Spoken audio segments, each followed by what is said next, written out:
মানুষের একটা পাওয়ার আছে। যখন আপনি জানবেন বুঝবেন আপনার সম্বন্ধে, তখন দেখবেন আলাদা একটা ইন্সপিরেশন কাজ করে। এটা কিন্তু বাস্তব। আপনারা কি করবেন, একটা টার্গেট সেট করেন, ঠিক আছে? আপনি দেখেন, আপনি যতটুকু কোম্পানি সম্পর্কে জেনেছেন, একজন নতুন ব্যক্তি সে কিন্তু তা জানে না। তার মানে আপনি যা বলবেন তাই রাইট। চেষ্টা করবেন রাইট ইনফরমেশন দেওয়া। প্রতি সপ্তাহ প্রোগ্রামটার মধ্যে আপনি নিজেরা থাকা আর অন্যদেরকেও রাখা, তাহলে টিম কিন্তু ওখান থেকে বের হয়ে যাবে। যেদিন প্রোগ্রাম মিনিমাম 2 ঘন্টা আগে থেকে আপনি নিজেকে মেন্টালি ফিজিক্যালি 2 ঘন্টা না হলে অন্তত 1 ঘন্টা আগে থেকে প্রিপারেশন নেন।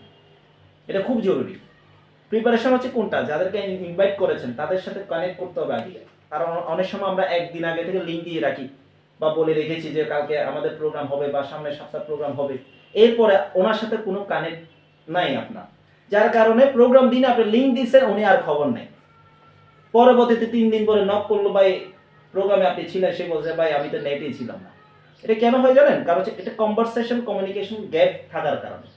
ঠিক এরকম গ্যাপ হচ্ছে আপলাইন ডাউনলাইন সাথে আমরা, যার কারণে আপনাদের বিজনেস আপনাদের গ্রোথ হয় না।